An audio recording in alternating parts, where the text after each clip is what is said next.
and irony, just like animal farm. Justice mean inequity, so who go say the truth?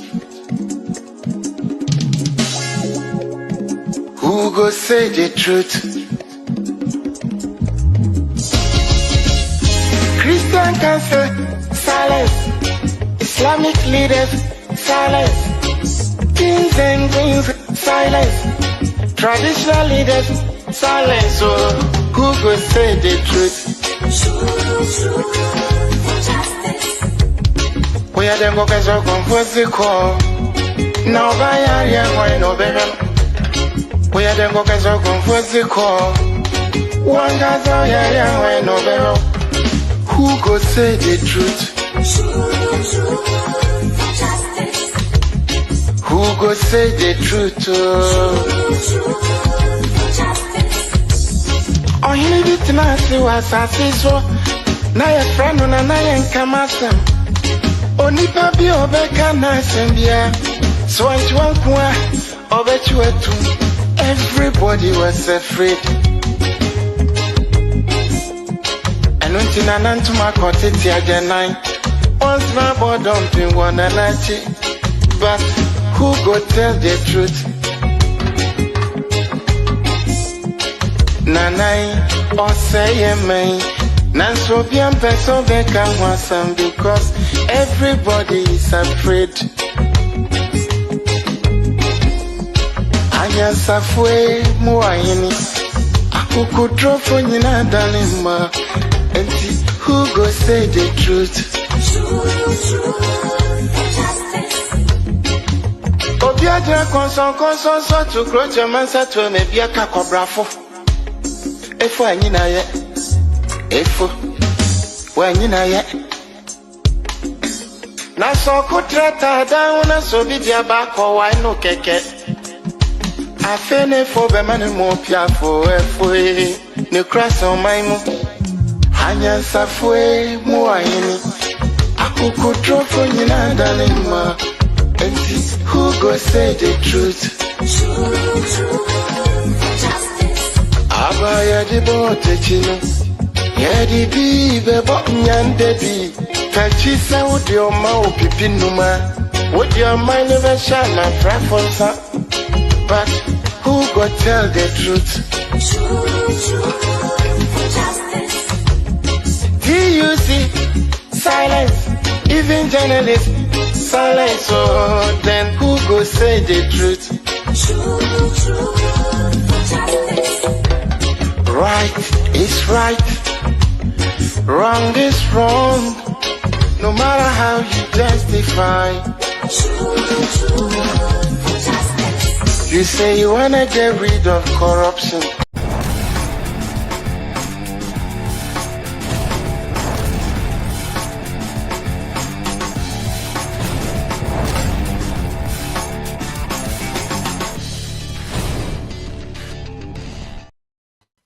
A very good evening to you wherever you are, and it's my pleasure to welcome you to MyView Show, coming to you live on today's Ghana News TV. As usual, it is always great to serve you at the beginning of the week.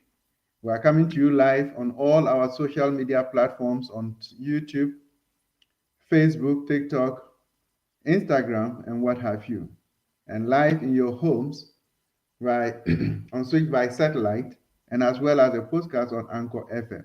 Our feed is equally carried by other networks in the OT region, Ravra, in Northern region, Tatali Information Center, and Jaframa TV. And in the Eastern region, we have the bright light of Eastern, that is Hine FM.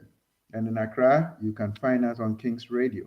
Wherever you are, it's my pleasure to welcome you. And it's a beautiful week. And we're going to have a wonderful discussion. Does political ideology really matter? If it does, we want to look at how the impact on life of politicians. So wherever you are, join us. Share the link so that many more people will have the opportunity to join us so that we share our views on political ideologies, what influences politicians to cross carpets or to move from one political party into the other. Your guess is as good as mine. I will take a short break. When I come back, I will introduce to you my guest for this evening. Stay tuned and most welcome. My name is Honorable Gifty Klenam, and I want to officially announce that I am joining the NDC. I want to first state my appreciation and heartfelt gratitude to the MPP, having given me the opportunity to serve on their ticket as MP for 2 terms and a short-lived time as a CEO under His Excellency Nana Akufo-Addo's government.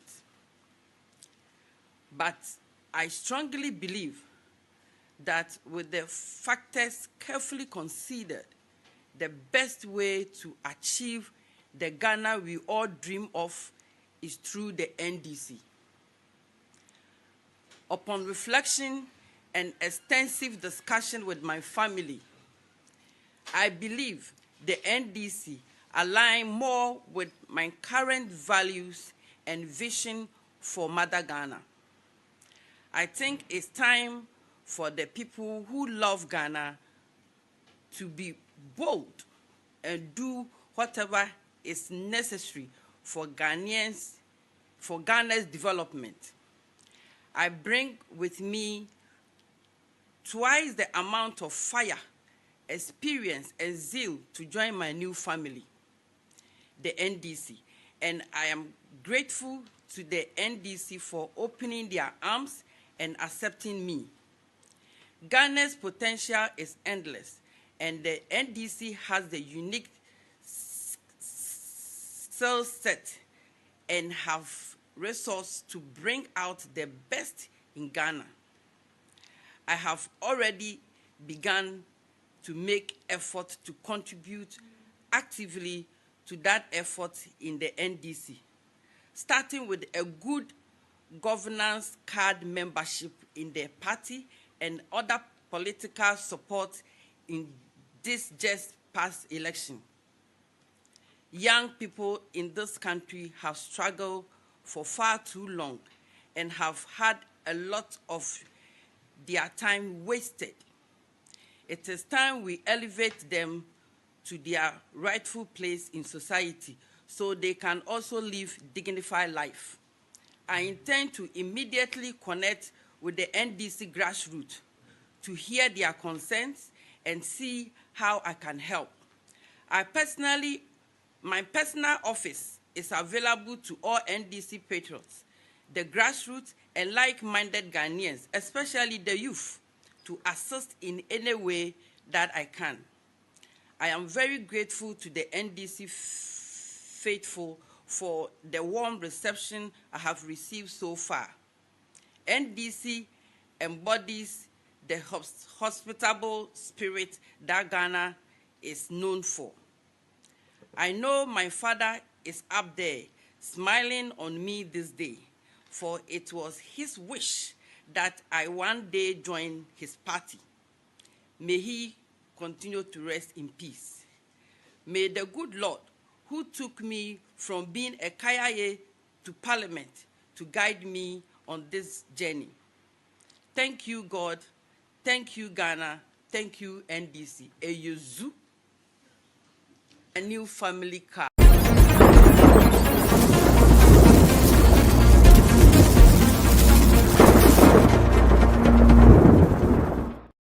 So you've heard it all. My guest for this evening is Honorable Gifty Klenam, a 2-time Member of Parliament for Lower Akim on the ticket of the New Patriotic Party, NPP. Honorable, you are most welcome. Thank you. Wonderful. I know you have been very busy. You are in the news of late. And before I even ask you about your motivation, initially I have picked up that you started as an NDC member, then you crossed to MPP, and you are back to NDC. Could that really be true? Oh, like I've been saying, my father is an NDC, and all my siblings are NDC. It's me alone that I am an MPP, right from day one. Okay. So yes. So I'm pretty sure that they just took the link of your father and then decided to tell the world that you were initially an NDC member. I have never owned. I've never owned an NDC card until last week.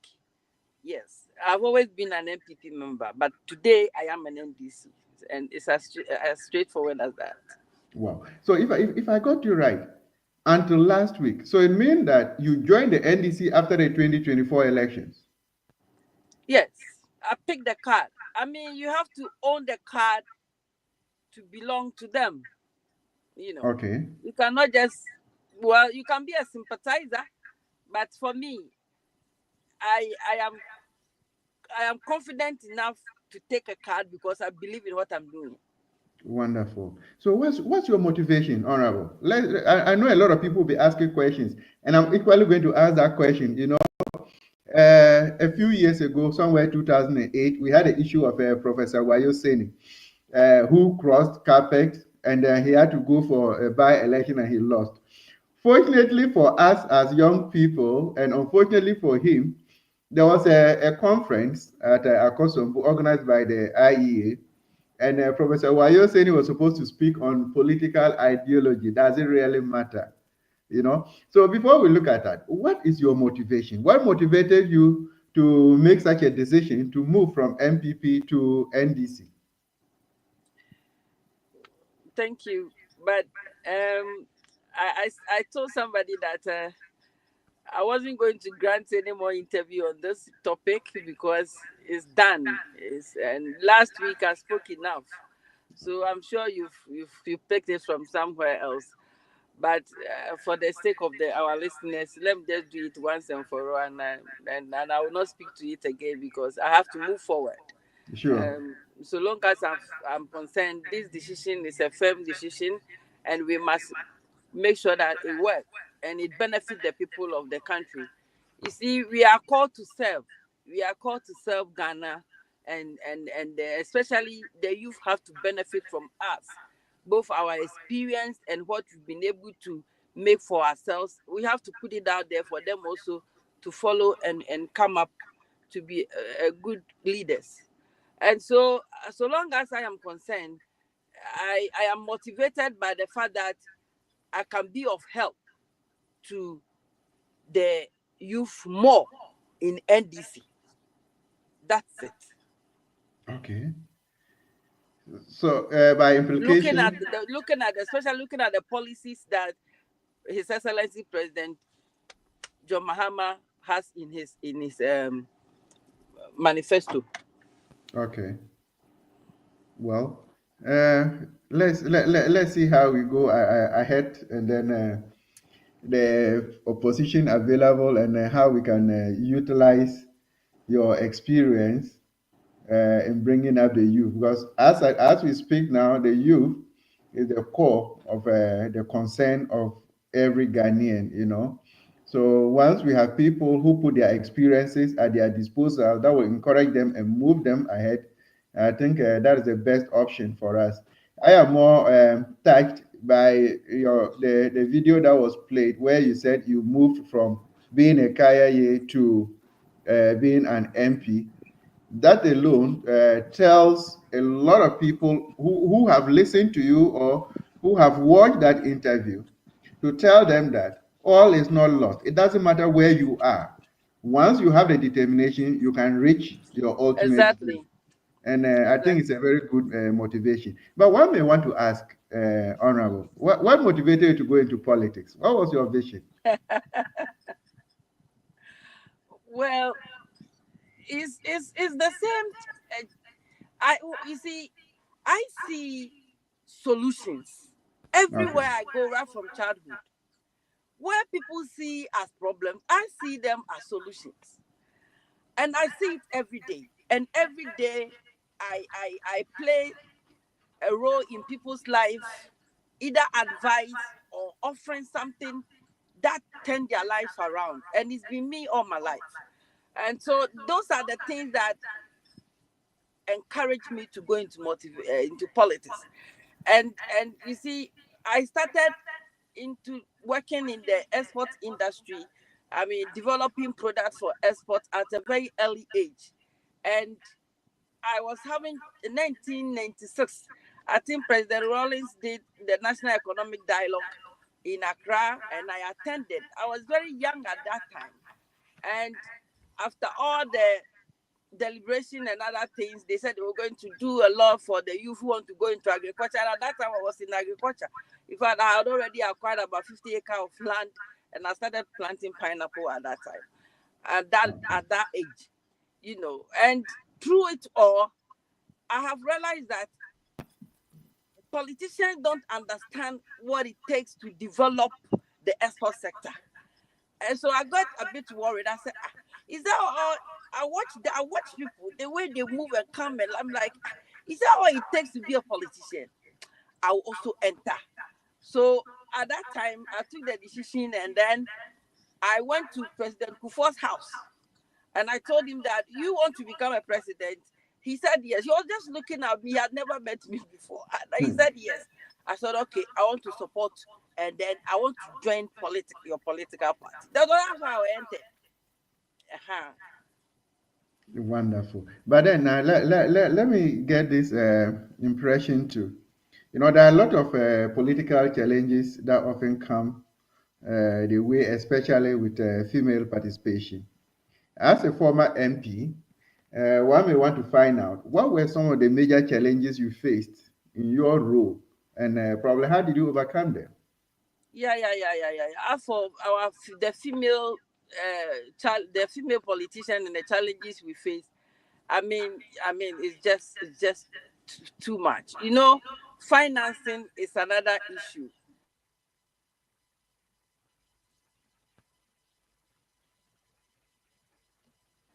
For instance, maybe I have to talk about, if you want to go into politics, you need to identify your constituency and nurture it. Okay. You need to work in the constituency for a very long period of time, maybe minimum 4 years, attending all social gatherings and being there for the people, solving some little problems they have, and then they will build confidence in you, and they're like, okay, you deserve to be on the ticket. Then they will probably, but then me, for instance, 2004 is when I started. So I contested 2004. I lost badly. And then I had to, between 2004 to 2008, I had to work in the constituency, going to all their social activities and all that. Then eventually, let's get this part. You lost badly in 2004. Was it at the primaries or the major election? Yes, at the primaries. Yes. Okay. At the primaries, I lost, and then I didn't give up. I had to go over and over and over. Then somewhere 2007 January thereabouts, I can't even remember the date. Somewhere I had done some work for the World Bank, and so I got paid. I did some training and other things, then I got paid. Then that was what I used to go and contest the election. Then I won.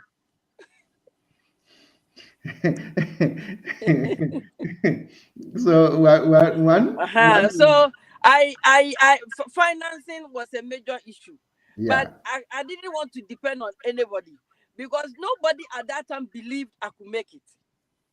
I went to source. I asked two particular people, and they turned me down. So I was fortunate that the payment to the work I did came at the same time, and then I went, used it, and then I won.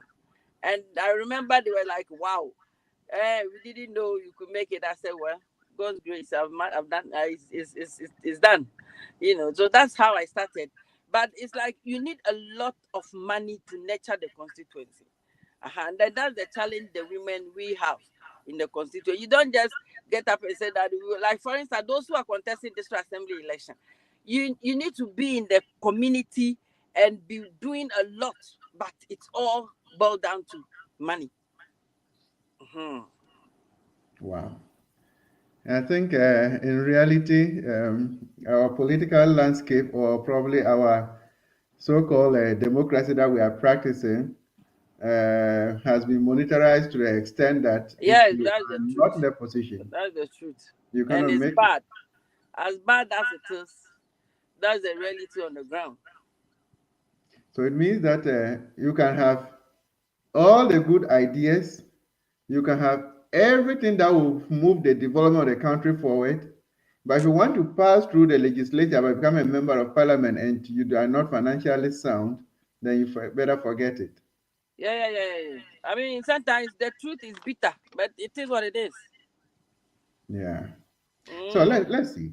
So from your experience, what do you think that what steps can we take as a country to increase women participation in our political dispensation? Women participation is good. It will really, really transform a lot of the sectors of the economy.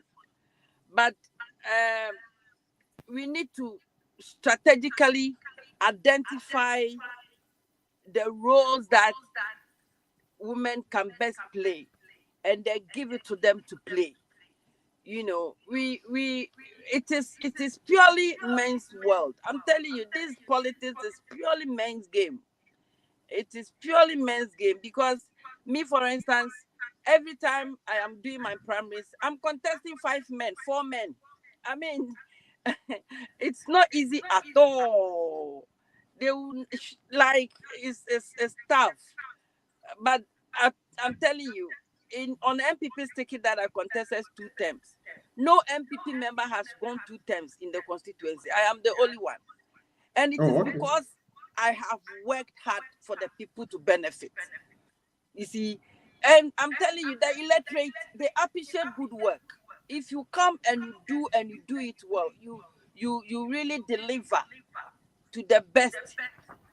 They will give the nod to you. So when I won the second time to contest, I knew that I really, apart from the grace of God, I really deserved it. Yeah.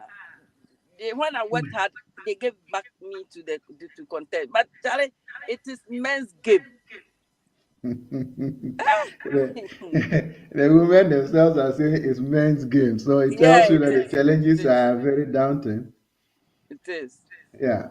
But looking at it from your introduction, like you started with pineapple farming, exports, and all that, it meant that you started from the private sector. Now, let's look at it. What do you believe could be the most pressing challenges facing Ghana's development? And how can the government and the private sector work together to address these challenges?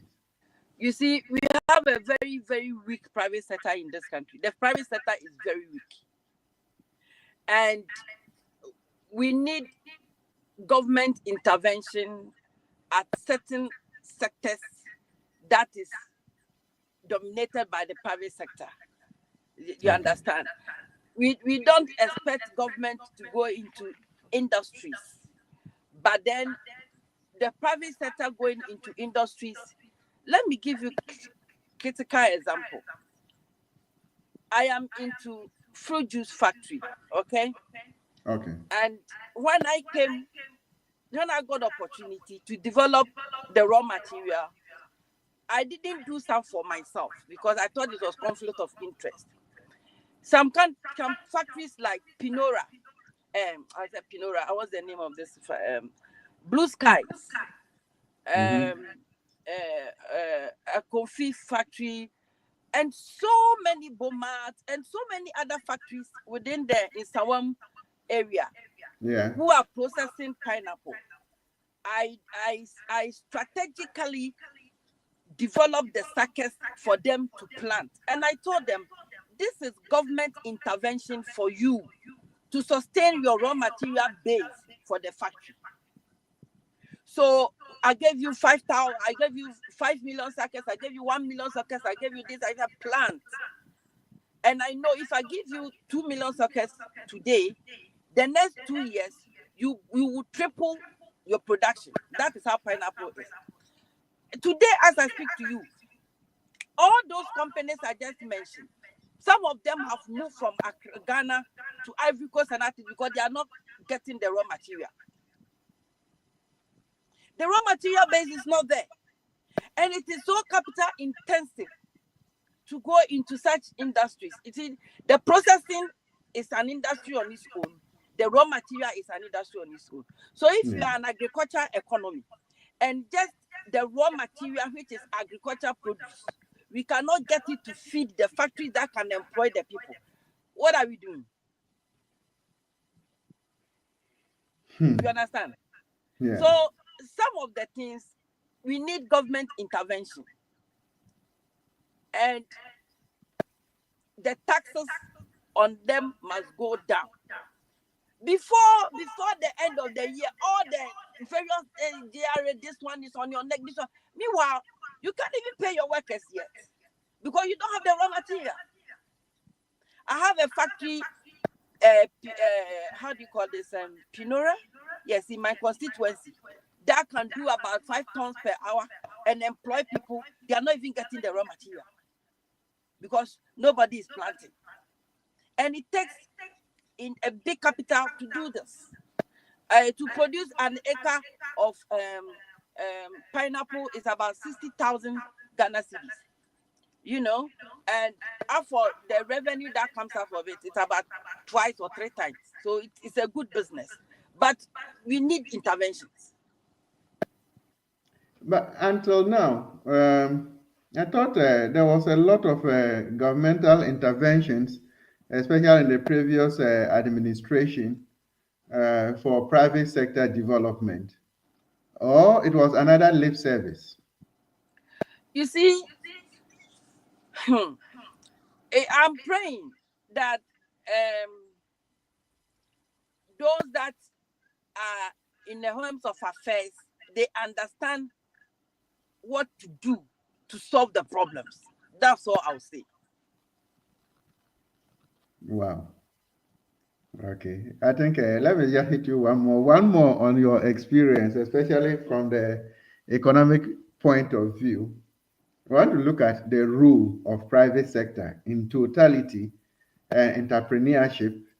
Should that not be the driving force for Ghana? How can we benefit these two areas? You mean how can we benefit from the private sector? Yes, from the private sector. It's a win-win thing. You know, everybody walking on the streets selling something on his head is an entrepreneur. You know, it's just a matter of transferring some level of technology to them. The private sector need technology transfer. For instance, 4 years ago, I bought a technology to produce radiator coolant in Ghana here. Okay. So I was supplying one of the state institutions, what's the name? Metromax. I was supplying them radiator coolant because I imported the technology and I started producing it here. And I'm producing it. Okay. You understand? So it's just a matter of technology transfer, and then and all this must be led by the government. You understand? The science and technology should be able. That's why I'm saying that. I'm praying that we get the right people at the various sector to understand what it takes to bring deliverance, to bring to bring change. You understand? Yes. Yeah. Because if you don't, we have so many raw materials that we can transform it. So I remember I did some course at Harvard, agribusiness, and the number of agricultural produce that they are importing to add value to. And sometimes when I was after listening to the lectures, I'm like, this thing is what can transform Ghana, and yet we are sitting down there and above, and the white people are doing it, which is our core business that we should have rather do. And for me, it's technology transfer. We should help the private sector to get technology, and we are good to go. Well, Honorable, you are a former member of Parliament. Yeah. Does that mean these ideas you don't have the opportunity to put it before your caucus to be able to table it for governmental intervention? It's one thing saying it and another being implemented. Okay. Mm. So if you have a serious government, they will listen to you and then they will implement it. Oh, okay. You mentioned being a CEO in the video that we just saw shortly. I want to Yeah. see how the experience. I don't know. You were the CEO for which organization? Ghana Export Promotion Authority. Oh, okay, okay. Export Promotion Authority. Yes. Good. Then we're looking at the export sector, like you rightly said, your pineapple and all that. So, what are some of the policies that you think that Ghanaians should remember you for as CEO of the Ghana Export Promotion Council? The only thing that we can do is we should develop the product first, because the market is available. We should develop the product. And Ghana, we don't have the product, so we have nothing to sell out there. When they ask you to bring 2 tons of ravaya or dodi or chili pepper, your farm is just about half an acre or to 25 acres. Then you supply 1 to 3 week, you don't have the rest to supply. So we don't have the raw material base. Sorry, the product base. We have to develop the product. You know, I have a problem here, and I'm putting it before you and then to see the solution that you can give. Um, there are a lot of trade agreements that Ghana has signed left and right everywhere. That you think that we're going to enjoy fair trade. Unfortunately, it is not so. If you look at the products that are sent in from Ghana to the European Union or even just in the third world, the taxation is quite different. Now you'll find that people who export probably yam, that is one of the greatest commodities that comes in from Ghana in particular, you pay a tax of 19% on it. The same product that is brought in from South America, from Ecuador, Colombia, and the rest, they pay 9% on it. So indirectly, we are not enjoying the so-called fair trade or even all those trade agreements that we have signed. What could be wrong? It depends on the kind of trade agreements, the various trade agreements that has been signed. But the truth is, like I said, it depends. It depends. But if you be specific, like trade agreement to supply something or to build something, or what is it? Oh, I think we're having a bit of a... Hello. Yeah. Okay. What I'm saying is, if you can be a bit specific on the trade agreement that has been signed, Uh, because it depends on. Mhm. if you look at Agua, for instance, it gives the opportunity. You mean agua? Yeah, Yes. yeah, Good. Yes. So, for instance, it comes back to the same point that you are not producing enough to export. If you're on the agua program, they will ask you to bring a certain quantity of products that you can't fail. You know. yeah. So if a company wants you to supply maybe 40 feet, about 100,000 40 feet, whatever quantity, and you cannot deliver, you don't even start it. And in Ghana here, we are not into that kind of production. Yes, Everything we are doing yeah. is small, Oh no, but I got that massive. clearly.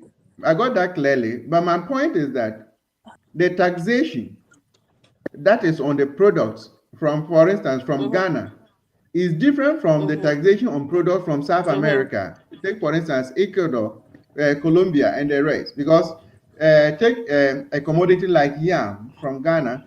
They are paying a tax of 19% on it. The same yam that is coming from Ecuador, they are paying 9%. I think that is not a fair trade. That is why, yes, yes, and you can't compete, so you are not competitive on the market, and we want to increase exports. So what are we talking about? All these things are some of the government interventions that we said I'm talking about. You understand? Yeah. Uh-huh. Anyway, I think So government has to be specific and deal with the matter as it is, and make it easy for the private sector to penetrate. okay. We will take a short break so that we can take the views that are being expressed by our followers, and then when we return, we'll go a bit into honorable and ask for the challenges ahead and the plans that she has to help the NDC achieve their goals and their manifesto. So wherever you are, this is today's Ghana News TV and coming to you live on MyView Show. And we are very privileged to have Honorable Gifty Klenam, a two-time member of parliament on the ticket of the New Patriotic Party. And today, she is a member of the National Democratic Congress. So I want to look at a few things, and thank you for joining us. And I start with Jaframa TV. Wow, welcome to the biggest family, the NDC. Please feel at home. We love you more, watching from Ravra in the Oti region. Jaframa TV, grateful.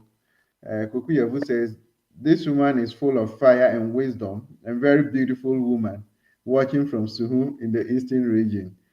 Okay, Kuku. Frimpong Bafi says, Madame is a straightforward person with interesting human relations. She has a lot of passion for the youth, watching from Akusenia, Somonya.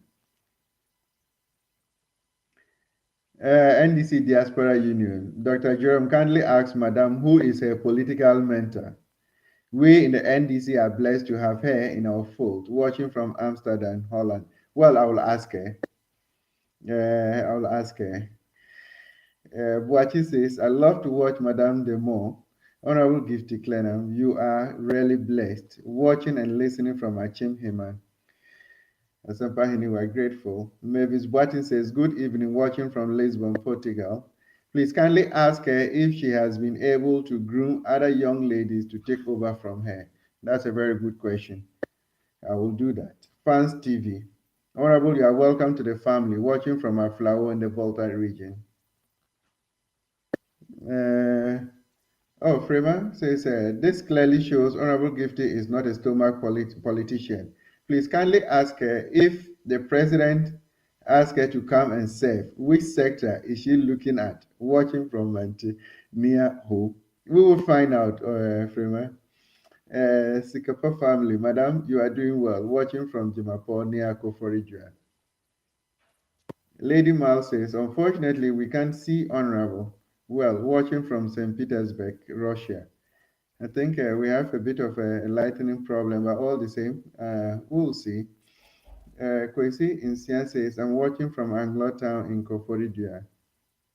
Kwesi, we are grateful that you're part of the show. So wherever you are, this is MyView Show coming to you live on today's Ghana News TV. So we want to find out a little perspective on political leadership from Madam, and then the way forward. Oh, if you can hear me, somebody asked a question that who is your political mentor?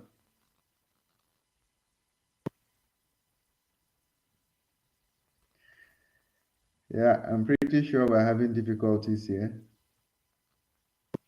I'm pretty sure we're having difficulties.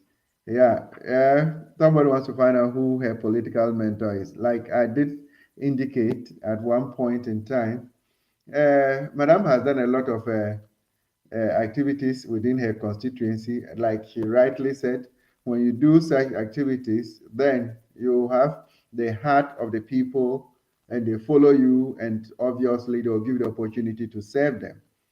But with this defection, we wanted to find out how the constituents would or have accepted that she has defected, and how are they coping with it. Does that enable or does that enhance the trust that they have with her that made them to give her the opportunity to serve them twice as member of parliament. You would have found out from her. And again, looking at the example of Professor Wayoseni, Professor Wayoseni had to speak on political ideology. Does it really matter?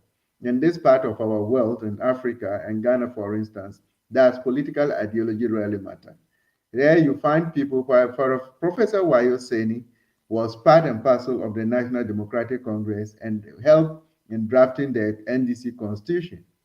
He subsequently moved from the NDC into the MPP, and then he had to step down as member of parliament to go and contest a by-election. Unfortunately, after stepping down and crossing to the MPP, he was not qualified to contest on the ticket of the MPP. So he had to go as an independent candidate. Unfortunately, he lost, and he had to speak about political ideology. Does it really matter? The question is for you and myself to answer, and then the way forward. And what does that really entail? Political loyalty versus party ideology in the Ghanaian politics. Unfortunately, we have these difficulties. But whatever the situation is, you and I will have to ask those questions. Is it what I have to give to the society, or it is true that I'm only using a political party as a vehicle to give me the opportunity to give back to society? And if it is so, if your views do not align with a political party, their political strategies, how does that affect you? Oh, I'm very happy that Madam is back here. Madam, I was just very busy talking about political ideologies and all that because if you have your mindset, you have a lot of things that you want to put across for the development of the Yeah. country. Then we see that we are only Yeah. using the political party as a vehicle to give an Yeah. opportunity to bring whatever you have. But how about if your perspective does not align with their ideologies and strategies? Does that have any impact in your political career? Yeah, it's kind of frustrating. You understand? Especially when you know the solution and you want to offer it, and you are not given the opportunity to do, or it's kind of frustrating. But um, at the end of the day, the larger picture suffer the consequences. So you just keep quiet and you watch, and then the consequences come. Wow. You understand? Yeah. Yeah. Yeah. If the people have gone to queue for you to vote for you, and you are giving them all the promises, and you come and you do otherwise, there will be a judgment day for you now. Definitely. Definitely. Yeah. Yeah. We're running into a bit of difficulty with Because it. what to do? I mean, basic. What to do to employ the youth? It's not much. Oh. There are Uh, so many. Like I said, create the job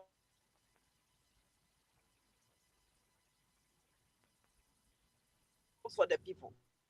Position, and if they make it look like they are managing their own private sector, it doesn't look like people are hungry. They are waiting on you.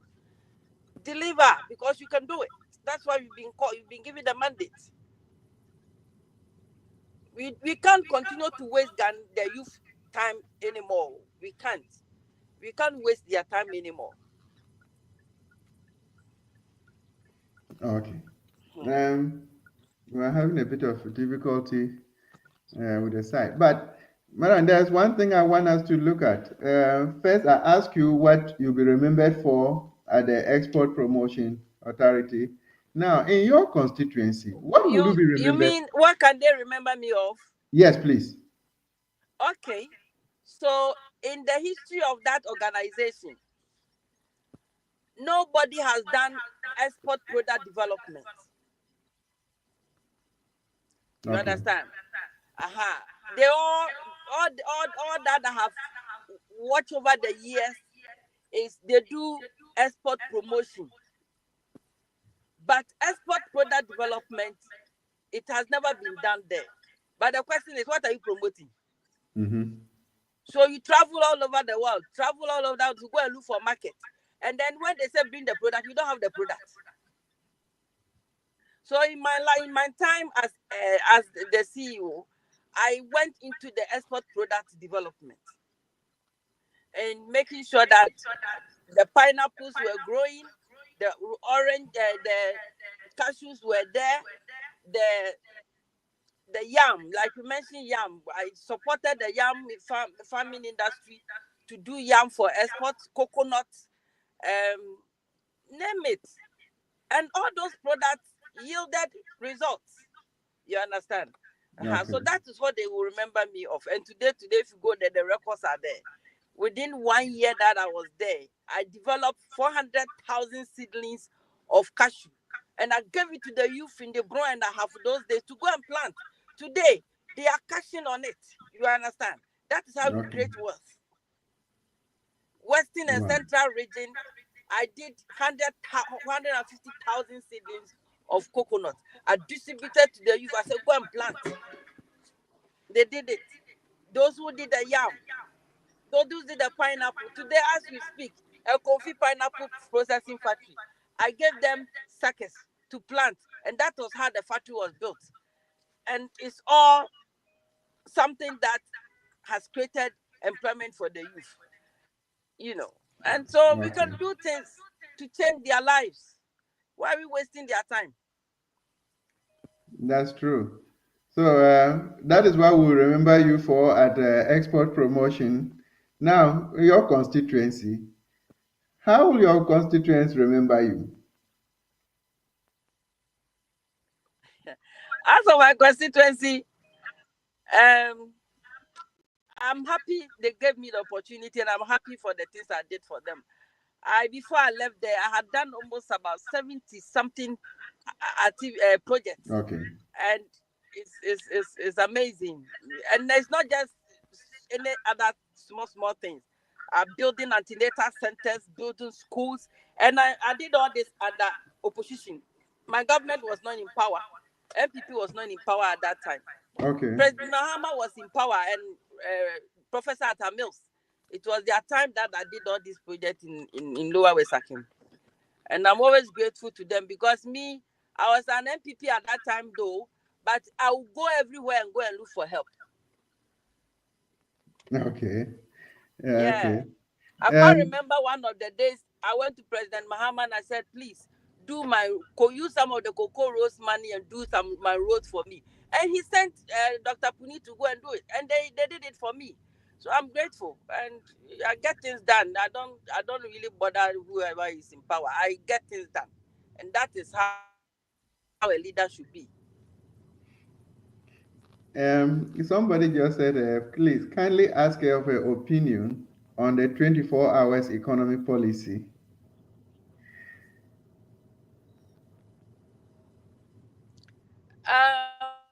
It's a good policy, actually.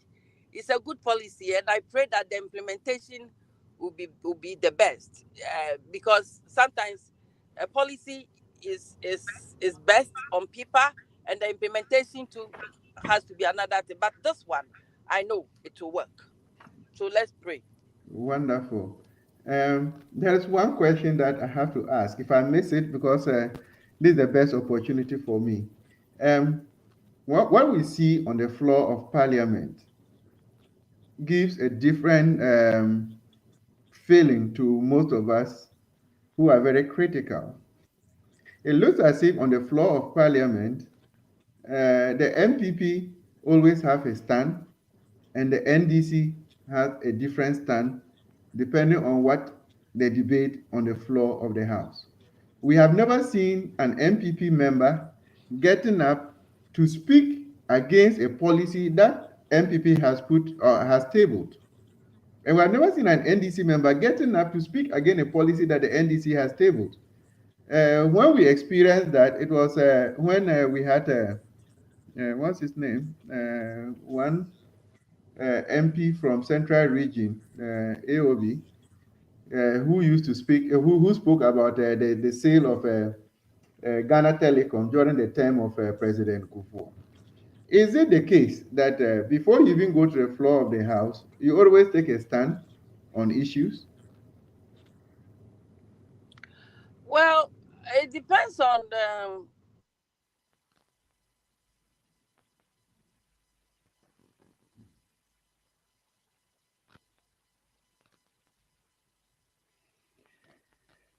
Ah, wonderful. I think we're missing another wonderful opportunity.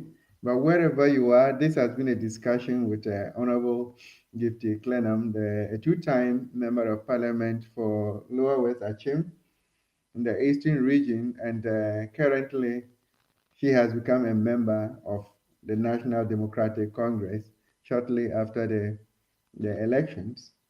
I wanted to find out from her this kind of defections and the rest, and what they do on the floor of the House, whether the situation stands are always taken before they get there, and how it turns out. Okay, Honorable, if you can hear Yeah, me. Yeah, I can hear you. yes, I was asking, Yeah. do you always already take a stand before you go to the floor of the House? It depends on the what the matter is all about. You understand? Okay, Uh-huh. What the if it so it has to basically you go into the chamber with the aim of approving things that will serve the interests of the country. yeah, Uh-huh. So it depends on whatever the subject is. It depends on okay, whatever the subject, because there have been several other matters that get to the chamber that the opposition support or they don't support, irrespective of whichever the party. Uh-huh. They might have their indifferences, so it depends. It depends. And I think that the public should also develop interest in what goes on in the chamber. Yeah, because it is you they are representing. So the public should develop interest. That is what the democracy is all about. You don't leave it for your MPs alone to speak to it, or take a decision on your behalf. The public should develop interest. okay. I think we're basically having a lot of challenges this evening, but that is what we have Ghana for you. I remember a few months ago, anytime we had these difficulties, it was attributed to Nana Akufo-Addo. Now we are having these difficulties. Somebody might say it's too early for us to attribute it to the new government because they have just taken over and yet to settle down. But all the same, we're hoping that the internet connectivity or internet provision in Ghana would see a tremendous improvement following the approval of Honorable Sam George as a minister responsible for that sector. I think he has been very vocal on it and asking that the telcos must give us good services worth the amount that they are taking from us. But there are a lot of challenges and opportunities in political life. Unfortunately, we might not have the opportunity to extract the answers on these opportunities and on these challenges in political life from our Honorable Klenam because of the issue of connectivity. But whatever be the case, it has been a great opportunity to serve, to be given the opportunity to serve your own people in their constituency. And as she rightly said, she did a lot within that period, and the constituents will remember her for that. Honorable, if you can get me, briefly, before we let you go, what are the challenges and opportunities that exist within the political landscape? Um, the opportunity, the challenges are more. The challenges are more, and now it's becoming obvious that you have to serve the interests of the people first. And I'm happy to know that Ghanaians are now up to it. They are developing interest in how the political parties to run the country, and I'm happy about it. You know, they are not just sitting back to watch things going. They want to be part of the process of governance, and that is what will help us to develop the country. Yeah. For me, my joy, the only thing that makes me happy is to see that we have done it well for the people and they appreciate us. In my constituency, I feel, when I go there, I feel so much joy in my heart because I delivered and they are happy with me. Up to today, I have been out of the constituency for the past 8 years, but still, my name is there. And that for me, that I feel fulfilled. So we should do all like that for the rest of the country. Okay. Before I let you go, so the NDC fraternity, what should be their expectations? What are you bringing on board? Somebody just asked that should the president, is that what? Should the president, yeah. The framer says, this clearly shows Honorable Gifty is not a stomach politician. Please kindly ask her if the president asked her to come and serve, which sector is she looking at? The sector where we can create jobs for the youth, and that is the agri sector. It's like the apparel, the trade, trade and agro processing, and the apparel industry. Like you mentioned, agua. The Yeah. market opportunity is there already. What do we have to sell? What do we have to take it to America and sell? So if you want to do clothing, we need to support them with the right equipment, the machines, the whatever that they need to be able to do good, better designs. And then the apparel industry, the market is huge. And those areas, the youth can be engaged into so much. And then agriculture, it's not like the main Ministry of Agric per se. No, we can just take 10% of agro products that we can develop, specially design. When we talk about export product development, it's not a wholesale approach. It's a specific. It has its own language. Export products are bluffing. You produce it uniquely to export, and those areas I am good at. You understand? And so I believe that the right time will come. We are here to do it, and we'll do it for Ghana, and that is my joy. Wonderful. Honorable, your people who are watching you, your constituents, me, I have been having a mixed feeling because I don't know how they will receive this, your defection, and because of the trust they had for you at the beginning and the rest. You have already said the NDC aligns more with your current political and social views. What else do you have to tell them now before we come to the end of our You mean conversation? my former constituency? Constituency, yes, please. Wow. So for me, the love still continues. I'm available for Ghana youth. Do you understand? I've not gone anywhere. I'm still available. It's just that I have changed my constituency. But hey, Gifty is still there. My office is still open. Anything that I need to do, like I am there for Ghana. You understand? Like Yeah. when I was at Ghana Export Promotion Authority, I didn't only develop my constituency. Every part of the region, I was going to do a product there. Every region in this country has something unique we can Yeah. develop for export. So if, like I said, I did coconut for Western and Central region. In Volta region, I did yam. In the Bro and Ahafu, I did cashew. And in the Eastern region, and I did pineapple. So I was identifying products in all the regions of the country. And so I am there. I am actually there. I haven't gone far. They shouldn't be worried. I'm there. Okay. All too soon, our time is up.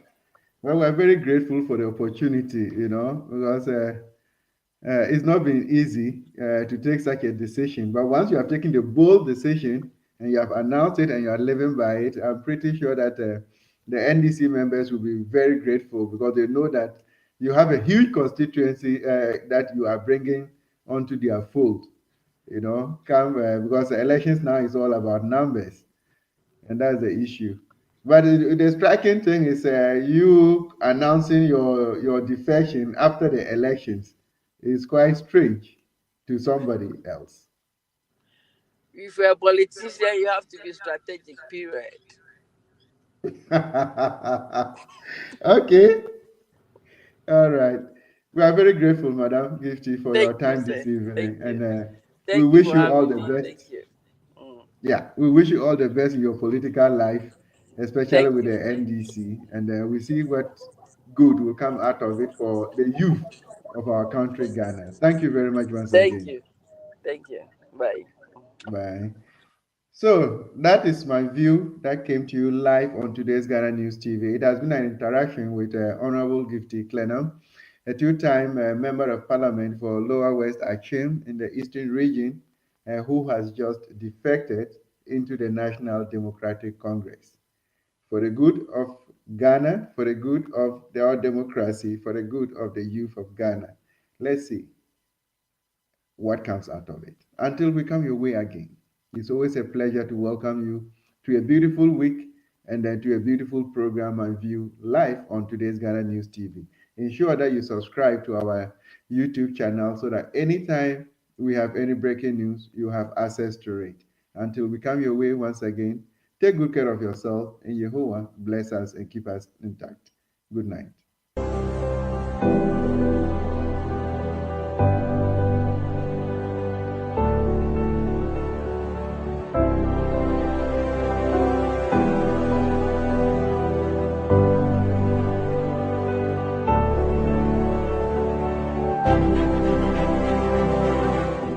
Professor Nana Jane Oboko Ajima. Do in the name of the Almighty God swear.